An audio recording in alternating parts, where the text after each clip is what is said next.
a neighbor of mine, a good buddy of mine, Bill, many months ago he handed me a book. I thought it would come in handy. I just left it here in the bunker on my desk. And the title is, I want to read the title slowly so the backbenchers can use it in the future. The Disuniting of America. The Disuniting of America, Reflections on the Multicultural Society. You know who the author is? The late Arthur M. Schlesinger Jr., who died a few years ago. And Schlesinger was a huge liberal Democrat, a historian. He received many awards, praised by many. I'm not particularly a fan, but I thought this was particularly interesting because he's an icon on the left. Founding member of the Americans for Democratic Action in the 40s, involved in the Adlai Stevenson campaign, on John Kennedy's staff, involved in Robert Kennedy's campaign before he was assassinated. Big-time liberal Democrat icon. So he wrote this book, The Disuniting of America, Reflections on the Multicultural Society, Arthur M. Schlesinger Jr. Let's see what the copyright is. I think it's 1991, or thereabouts. Yep, 1991. Because you see, ladies and gentlemen, while I'm not in agreement with everything Mr. Schlesinger wrote in this book, he wrote some very wise things in this book, which the Democrat Party today, the Democrat icons today, do not stand for. I want you to listen to a little bit of this in his foreword. Arthur M. Schlesinger Jr. Remember, this is 20 years ago. And he writes in part, E pluribus unum.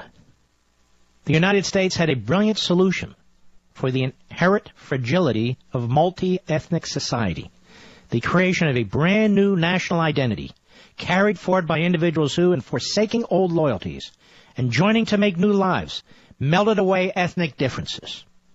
Those intrepid Europeans who had torn up their roots to brave the wild Atlantic wanted to forget a hard past and to embrace a hopeful future. They expected to become Americans. Their goals were escape, deliverance, and assimilation. They saw America as a transforming nation, banishing dismal memories and developing a unique national character based on common political ideals and shared experiences. The point of America was not to preserve old cultures, but to forge a new American culture. He wrote, one reason why Canada, despite all its advantages, is so vulnerable to schism is that, as Canadians freely admit, their country lacks such unique national identity. Attracted variously to Britain, France, and the United States, inclined for generous reasons to a policy of official multiculturalism, Canadians have never developed a strong sense of what it is to be a Canadian. As Sir John Macdonald, their first Prime Minister, put it, Canada has too much geography and too little history. The United States had plenty of history.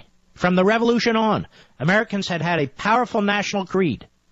The vigorous sense of national identity accounts for our relative success in converting one people and thereby making a multi-ethnic society work. This is Arthur Schlesinger Jr. 20 years ago. You won't hear a single Democrat speak this way today. He went on. The historic idea of a unifying American identity is now in peril in many arenas. In our politics, our voluntary organizations, our churches, our language. And in no area is the rejection of an overriding national identity more crucial than our system of education. The schools and colleges of the Republic train the citizens of the future. Our public schools in particular have been the great instrument of assimilation and the great means of forming an American identity. What students are taught in schools affects the way they will thereafter see and treat other Americans, the way they will thereafter conceive the purposes of the Republic.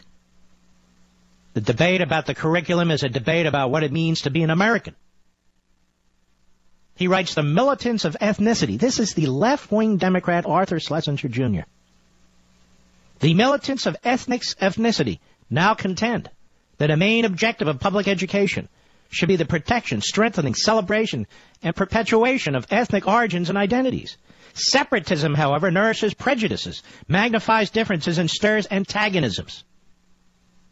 The consequent increase in ethnic and racial conflict lies behind the hullabaloo over multiculturalism and political correctness, over the inequities of the Eurocentric, European-centric curriculum, and over the notion that history and literature should be taught not as intellectual disciplines, but as therapies whose function is to raise minority self-esteem.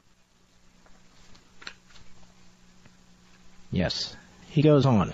As I turn the page here, it's an older book.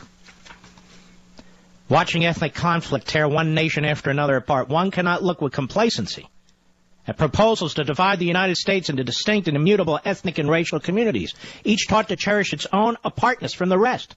One wonders, will the center hold? Or will the melting pot give way to the Tower of Babel? He wrote, I don't want to sound apocalyptic about these developments. Education is always infirmant and a good thing, too. But the impact of ethnic and racial pressures on our public schools is troubling. The bonds of national cohesion are sufficiently fragile already. Public education should aim to strengthen those bonds, not to weaken them. If separatist tendencies go on unchecked, the result can only be the fragmentation, resegregation, and tribalization of American life. And he goes on in the book called The Disuniting of America, Reflections on a Multicultural Society, Arthur M. Schlesinger Jr. There is no Arthur M. Schlesinger Jr. among the liberal and Democrat ranks today, is there? What you see in front of you is what he describes: tribalism, segregationism. The late senator, Minnesota Senator, Democratic presidential candidate Eugene McCarthy, who I had a lot of admiration for, didn't always agree with him, but sometimes did.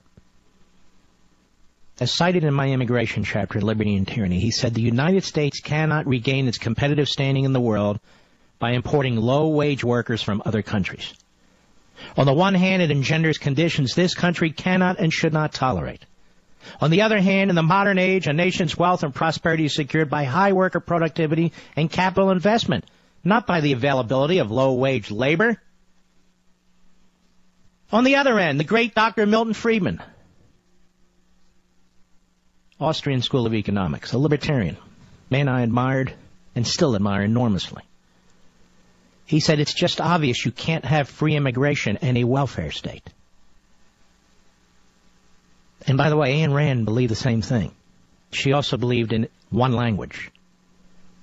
Thomas Aquinas said the same thing.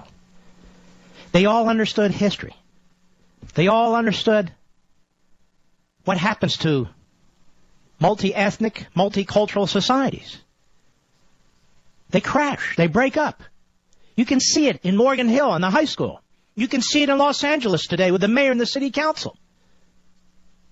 You can see the pandering and the tribalism. You can't wear the American flag on Cinco de Mayo Day because it's provocative? What would Arthur Schlesinger Jr. say about that? What would Eugene McCarthy say about that? What would Milton Friedman say about that? What would the founding fathers say about that? I bring all of this up because if you watch the news today and you listen to the president of Mexico and you listen to the pathetic president of the United States, you would think there's something wrong with you. You would think there's something wrong with the way you think. You would think there's something wrong with your belief system. Well, there's nothing wrong with you. There's something wrong with him and the people who advance this cause. They are, without question, tearing this nation apart. I hear some conservative/Republicans say, I'm a liberal when it comes to immigration. I don't even know what the hell that means. Are you a liberal when it comes to tax fraud? We either have laws or we don't. What's the alternative? What is it that you're proposing exactly? The structures that had been in place for decades to promote assimilation are promoting the unmaking of this society. And yet you pretend they don't exist. You pretend they don't exist. Well, they do exist. Schlesinger saw it, Friedman saw it, Rand saw it, and we see it. And if we don't do something about it soon, like all the other aspects of this society that are under assault, the effect will be devastating. In this respect, Arthur M. Schlesinger Jr. was exactly right. As were the founding fathers. We have an American culture. We don't import foreign cultures into this country. And the people who promote that then demand that we respect it. We don't respect it. We reject it. We'll be right back. Mark Levin.